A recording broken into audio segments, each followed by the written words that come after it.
Quantas vezes eu devo me confessar por ano? Parece uma pergunta com uma resposta muito simples, mas acontece que de 20 anos para cá, em muitas paróquias, pelo menos aqui no Brasil, a quantidade de confissões tem diminuído bastante e, no entanto, muitas pessoas têm se aproximado da mesa eucarística, muitas pessoas têm recebido a comunhão. O que está acontecendo? Será que temos muito mais almas eucarísticas, pessoas que dignamente podem receber a Eucaristia sem se confessar muitas vezes, ou o sacramento da confissão está sendo desvalorizado? Isso pode estar acontecendo por causa de uma infiltração protestante, de um modo de pensar protestante, de achar que não preciso me confessar para estar purificado, para estar em estado de graça, para receber a Eucaristia.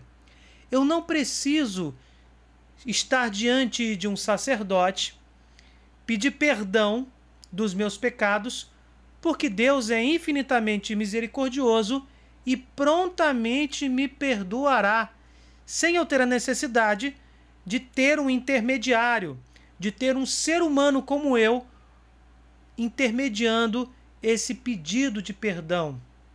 Acontece que não é bem assim.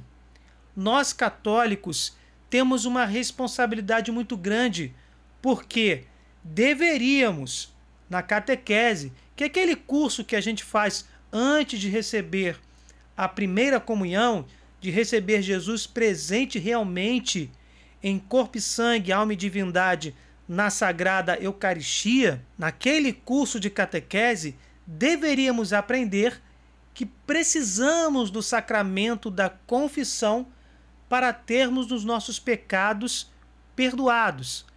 Mais precisamente, os nossos pecados mortais, os nossos pecados mais graves. Acontece que estamos convivendo com pessoas de outras denominações cristãs que possuem interpretações diferenciadas.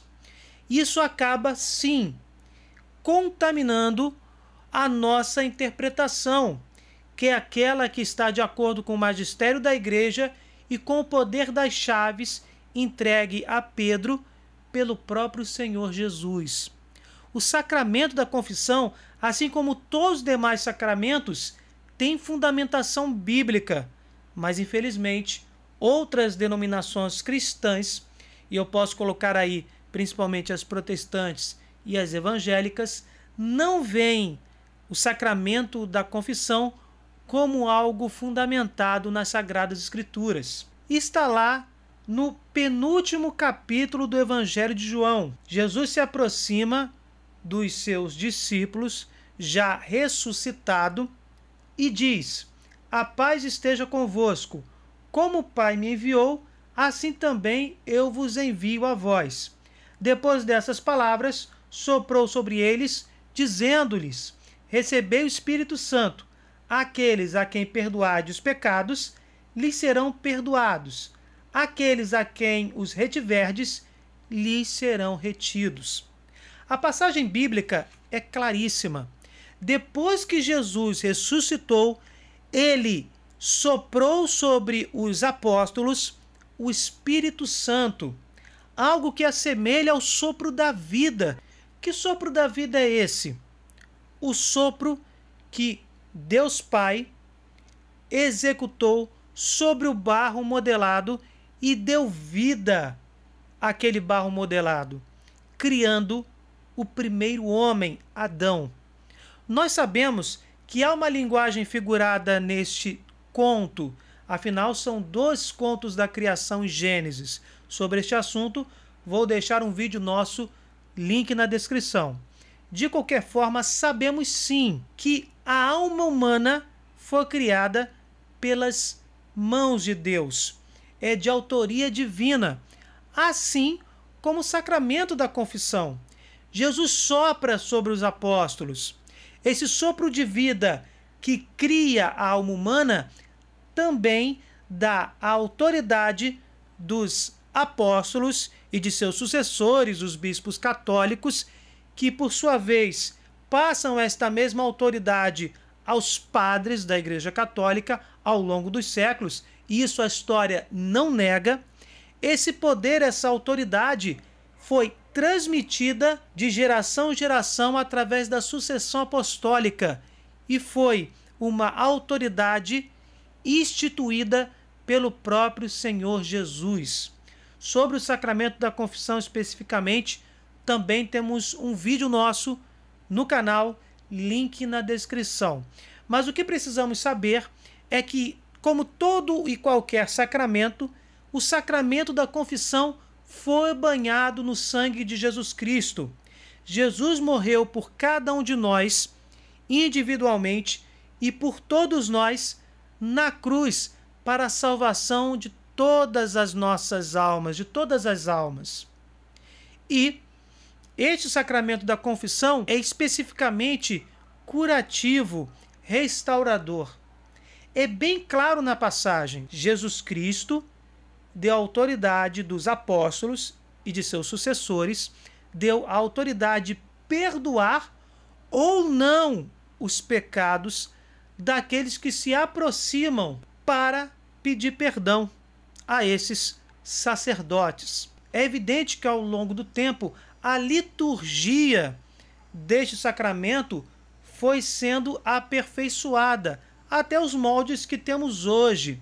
Aquela confissão em que o sacerdote está diante do leigo, do cristão arrependido, e que declara os seus pecados, expõe a sua vida, manifesta o seu arrependimento. E como acabei de dizer, é necessário o arrependimento eficaz, para que meus pecados confessados sejam realmente confessados, lavados no sangue do Cordeiro. É preciso que eu tenha o arrependimento. Nós já falamos aqui em vários de nossos vídeos, o arrependimento eficaz, que é pedido no sacramento da confissão, não é o simples declarar de pecados, é aquele firme propósito de não mais repetir aqueles pecados que estão sendo perdoados ou que se queira perdoar ao declará-los diante de um sacerdote. Sem este arrependimento, a confissão não tem validade. Logo, este sacramento tem um fundamento bíblico evidente e cristalino. A passagem está aqui. O que acontece é que as pessoas contaminadas com esses argumentos vazios, superficiais, estão se distanciando da confissão sacramental. E a confissão sacramental, ela serve para perdoar os pecados mais graves, porque sim, outro equívoco protestante, existem pecados mais graves, os chamados mortais, e pecados mais leves, os chamados pecados veniais. E também essa distinção tem fundamentação bíblica. Se alguém vê seu irmão cometendo pecado que não conduz à morte, reze e Deus lhe dará a vida. Isso para aqueles que não pecam para a morte. Há pecado que é para a morte. Não digo que se reze por esse.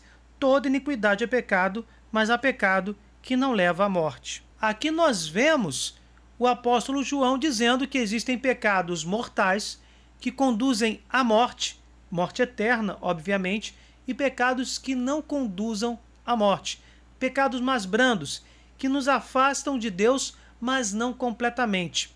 Os pecados veniais, eles podem ser perdoados com uma simples oração, também com arrependimento.